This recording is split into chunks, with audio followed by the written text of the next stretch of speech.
The Italian Wine Podcast is the community-driven platform for Italian wine geeks around the world. Support the show by donating at ItalianWinepodcast.com. Donate €5 or more and we'll send you a copy of our latest book, My Italian Grape Geek Journal, absolutely free. To get your free copy of My Italian Grape Geek Journal, click Support Us at ItalianWinepodcast.com or wherever you get your pods. Grazie mille. Welcome to the Italian Grape Geek podcast. Join us as we explore personal stories of travel and tasting with Italy's must-know grape varietals. Chart your own course with My Italian Grape Geek Journal, your personal tasting companion to accompany the series. Available now on Amazon. With thanks to Colangelo and Partners for their generous support with this project. Ciao, I'm Ciro Pirone. I'm originally from Salerno in Campania, but I live and work in Boston, Massachusetts, here in the US since 1999. I work for a wholesaler here in Massachusetts, representing several Italian wineries from north to south. I've been also an Italian wine ambassador through Vinitaly International Academy as of 2017, and my job is basically to continue to spread the gospel of Italian wine here in this part of the United States through a variety of activities. Today, I will be talking about 4 different grapes. The first one will be Glera. Obviously, Glera probably doesn't need much of an introduction. Is now a world-famous grape behind the making of Prosecco wines. And once upon a time, actually, the grape itself was called Prosecco, but the name was later changed, a little bit to protect the commercial success that Prosecco wines already achieved at that point, but also, and most importantly, a sense of place, which is so important to Italian wines, and specifically here, the northeastern part of Italy. Glera is a grape planted throughout the entire region of Friuli, the northeasternmost region of Italy, and also in the majority of Veneto, other than the southernmost part, although Conegliano Valdobbiadene is where it finds its most suited terroirs. Glera as a grape is quite productive and it's quite vigorous and has this fairly large bunches with nice round berries that can vary in size. Obviously depends on the biotype. Few of the possible challenges that Glera has to grape in the vineyards are, or can affect Glera anyway, are oidium or peronospora and also Isca. But obviously, best sites for vineyards are slopes with the good inclination and great drainage. And more specifically, the highly regarded areas of Conegliano and Valdobbiadene, as I mentioned before, are considered to be the best terroirs. Conegliano, more specifically, of the two is lower elevation as far as vineyard sites and cooler night conditions, while Valdobbiadene overall has higher elevations, with steeper hillsides and overall warmer conditions. There is to say that most of the wines from Conegliano Valdobbiadene, or labeled as such, are a blend of fruit coming from both the sides. As far as the wine in the glass, typically, Prosecco and wines made out of Glera have a pale to medium coloration, and they have aromas that can vary from apple, pear, obviously also white flower, so fairly subdued, not extremely aromatic, but the best expressions showcase a beautiful peach aromas, which are very, very intriguing. As far as my experience, I tried obviously Prosecco wines and Glera-based wines many, many, many times. Really, anytime, Prosecco is a wine that celebrates, the gathering moment. It's a wine that basically fun, joyous, quite enjoyable glass of wine that really you don't need a special occasion for, but truly you can make a special occasion out of it anytime. Understandably, within the world of Glera-based wines and Proseccos, there are many possibilities that vary based on the style. Understandably, these wines can be both brut, which probably is the most commercially available style, extra dry, which obviously refers to the fact there's a little bit more residual sugar left in the wine, and dry, which are even more residual sugar, but at the same time the least common in the market. There is to say that there are many also different expressions of Glera-made wine based on where they come from, because it's not just about the more generic Prosecco DOC, where the fruit can come from anywhere within Friuli or Veneto, but also the interesting and fascinating aspect is the also Rive, which are the single vineyards in the world of Conegliano Valdobbiadene, and most importantly, the Grand Cru of it all, known as Cartizze. I do love learning about Glera as a grape variety because, yes, it is very commercially available. It is quite a bit out there, but it's important to also relay the message to the consumer and people interested in learning about Glera, the fact that it can be quite different based upon where it's planted, other than obviously the style, the residual sugar, and the single vineyard. And so that's something that I found very, very fascinating, and I wanted to learn more and more about. Now, as far as Glera wines, there's a lot available. Most of them that I see in the market, in our market anyway, are wines that representing a lower price point and the most generic version, probably because they're the easiest to understand for most consumers, probably because they're also the simplest to find and also more accessible when it comes to price point. But there is to say that I do see all sorts of Glera wines and Proseccos in every form and shape. Might as well be, like I said, brut, extra dry, in some rare cases dry. And also I see quite a bit the various expressions of single vineyards, which is nice and refreshing as well. In my experience, when it comes to some of the benchmark producers, I would definitely say producers such as Nino Franco, which has been probably one of the pioneers in not only making great Prosecco, but also making great single vineyards expressions. Other producers like Adami, worth of mention, also Casa Canevel, Merotto, and for sure Villa Sandi as well. It's another important house from Conegliano Valdobbiadene. When it comes to food pairings, I think Prosecco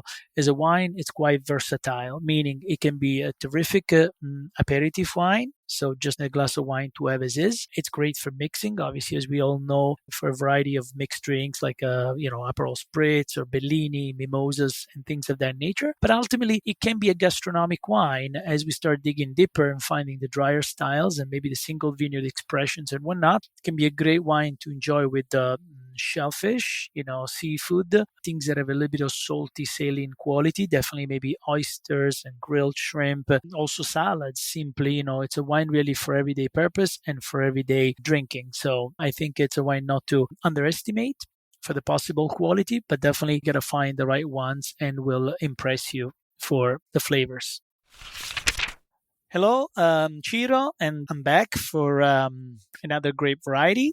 And the second one that I had an opportunity to write about and do some research about. It's a very unique variety. It's called Grignolino. Grignolino is found most importantly in Piemonte, and more specifically than that, in the Monferrato area, which is the southeastern corner of the region of Piemonte, where has been an historical grape variety for a very long period of time. The origin of the name, it's actually quite interesting. There's a couple of different possibilities. One being that it derives from the word grignole referring to the grinding sound of one's teeth when you bite into the berry because of the extremely high acidity as well as the tannic intensity that are part of the basically genetic DNA of Grignolino. The second possibility of the origin of the name is that it comes from the word gragnola, which basically refers to the high number of pips or seeds that are found in the berries. So obviously there's two. We don't know yet which one is the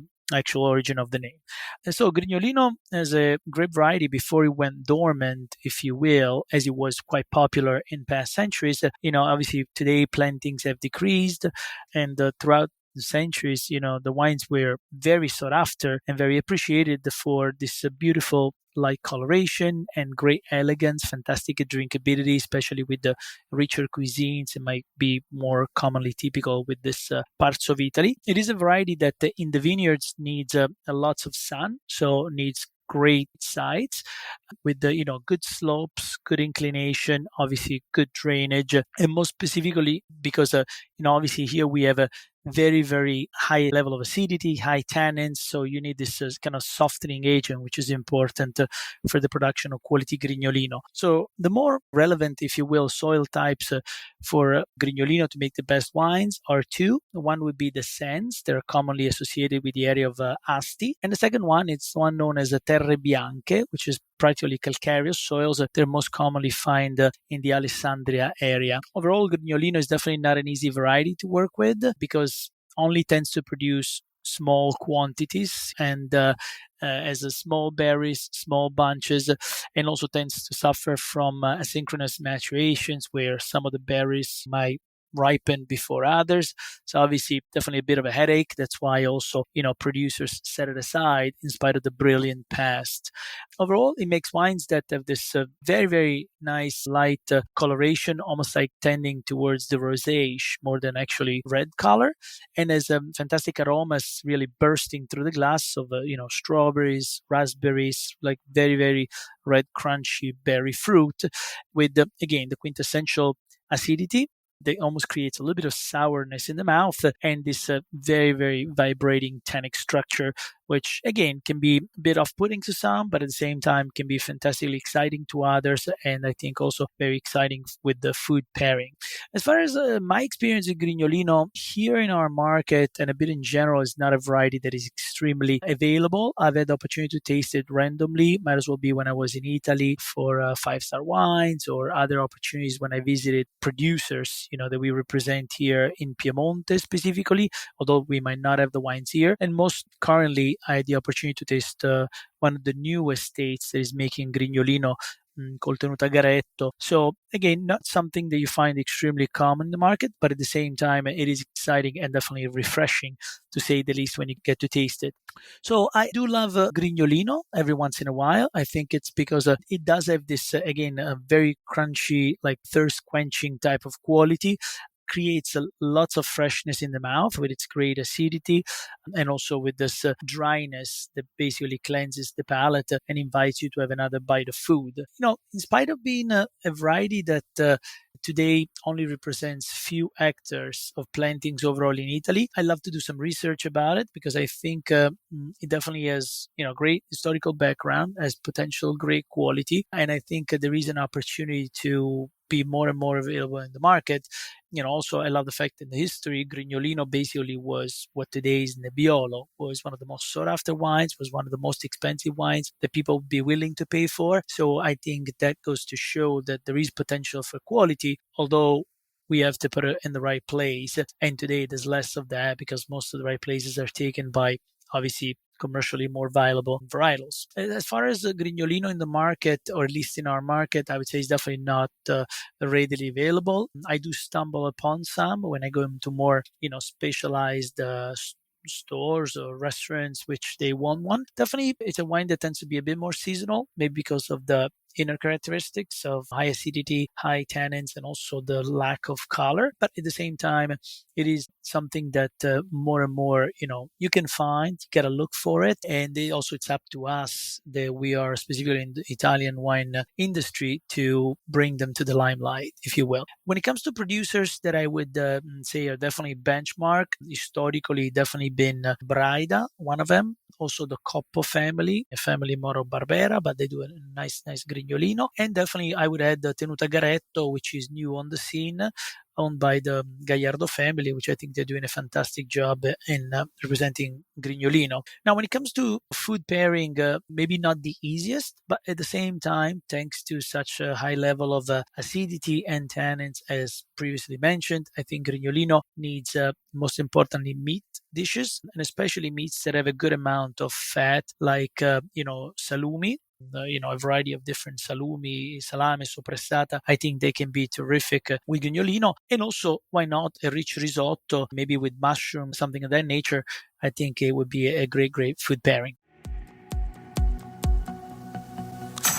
Listen to the Italian Wine Podcast wherever you get your podcasts. We're on SoundCloud, Apple Podcasts, Spotify, Himalaya FM, and more. Don't forget to subscribe and rate the show. If you enjoy listening, please consider donating through ItalianWinePodcast.com. Any amount helps cover equipment, production, and publication costs. Until next time, cin cin.